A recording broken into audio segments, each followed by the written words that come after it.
तीसरे चरण के लिए प्रधानमंत्री मोदी का प्रचार जोर शोर से जारी है। कर्नाटक के बेल्लारी में प्रधानमंत्री मोदी ने जनसभा को संबोधित किया। पीएम ने कहा, जब कैफे में ब्लास्ट हुआ तो उन्होंने पहला बयान दिया, ये गैस सिलेंडर फटा है, ये सिलेंडर फटा है कि इनका दिमाग फटा है। बाद में बयान दिया कि व्यापार में दुश्मनी थी इसलिए कराया गया। जब मामला एनआईए के पास आया तो जांच शुरू हुई और इसके पीछे खतरनाक साजिश निकली। बंगाल में लोग पकड़े गए।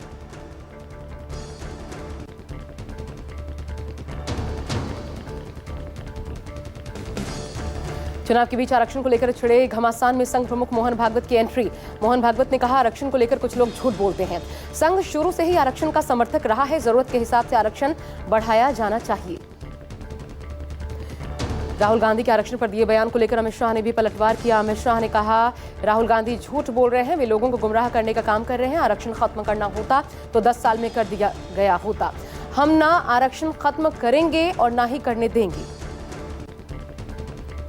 आरक्षण को लेकर राहुल गांधी ने एक बार फिर मोदी सरकार पर करारा वार किया। राहुल गांधी ने एक्स पोस्ट पर लिखा, भारतीय जनता पार्टी आरक्षण खत्म करो गैंग का अड्डा है और नरेंद्र मोदी उसके सरगना। इससे पहले भी राहुल गांधी ने कहा था, बीजेपी आपका आरक्षण छीनना चाहती है।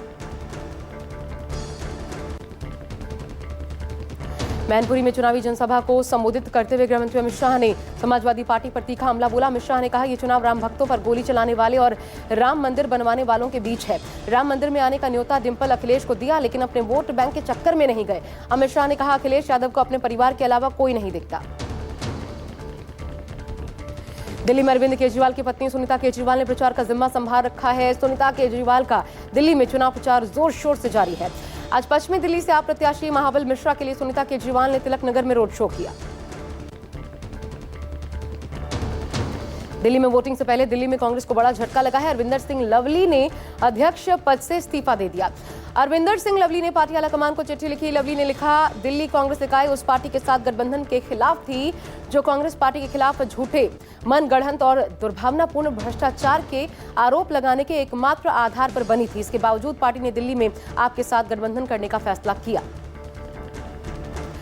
आम आदमी पार्टी के कैंपेन सॉन्ग पर चुनाव आयोग ने रोक लगा दी है। मंत्री आतिशी ने कहा, कैंपेन सॉन्ग में ईडी का जिक्र करने पर कार्रवाई की गई। चुनाव आयोग बीजेपी का एक और हथियार।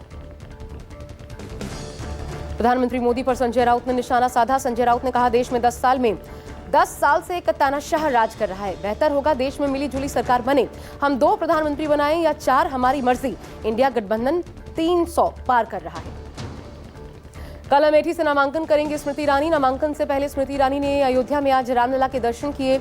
हनुमानगढ़ी में भी स्मृति ईरानी ने दर्शन पूजन किए। स्मृति के सामने कांग्रेस से अमेठी कौन लड़ेगा, इस पर अभी सस्पेंस है। जेपी नड्डा ने बंगाल में बीजेपी की 35 सीटें जीतने का दावा किया। जेपी नड्डा ने शाहजहां शेख के करीबी के घर भारी मात्रा में हथियार बनाने पर निशाना भी साधा। संदेश खाली को लेकर नड्डा ने ममता बनर्जी पर वार किया। दिल्ली के अलावा रांची में भी 5 बार सांसद रहे राम टहल चौधरी ने कांग्रेस छोड़ दी है। 31 दिनों पहले ही राम टहल चौधरी ने कांग्रेस से ज्वाइन की थी। टिकट न मिलने से नाराज चल रहे थे। कहा, जब पार्टी में शामिल हुए थे तो कहा गया था टिकट मिलेगा, लेकिन टिकट नहीं मिला। जेपी नड्डा की मुख्यमंत्री ममता बनर्जी को लेकर दिए गए बयान पर टीएमसी सांसद सौगत रॉय का पलटवार। सौगत रॉय ने कहा, जेपी नड्डा और बीजेपी के पास कोई मुद्दा नहीं।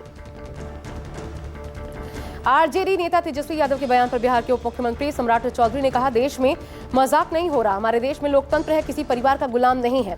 सम्राट चौधरी उन्होंने कहा, लालू प्रसाद यादव ने 15 साल तक बिहार की जनता के साथ क्या किया, ये सब बिहार की जनता ही जानती है। बोलने और सपने देखने के लिए हर कोई स्वतंत्र है। यूपी के डिप्टी सीएम केशव प्रसाद मौर्य ने कहा, इस बार अमेठी में भाजपा अपने विजय को दोहराने के साथ रायबरेली में कमल खिलाएगी। हमारा लक्ष्य उत्तर प्रदेश की 80 सीटें जीतना है।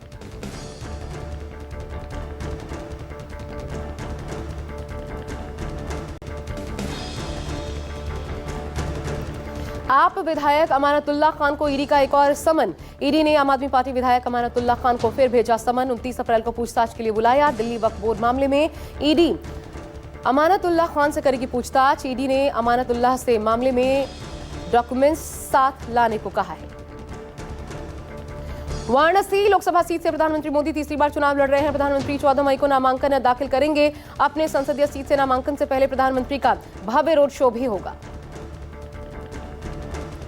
जम्मू कश्मीर की राजधानी टॉप पर भारी बर्फबारी हुई। बर्फबारी के बाद बांदीपोरा गुरेज रोड बंद हो गया। बीआरए को टीम बर्फबारी में फंसे 35 वाहनों को रेस्क्यू करने में जुटी हुई है। भारी बर्फबारी के बाद बांदीपोरा गुरेज मार्ग यातायात के लिए बंद कर दिया गया है। राजधान टॉप पर बर्फ जमा होने के चलते फिसलन की स्थिति है। प्रशासन ने रोड बंद कर रखा है।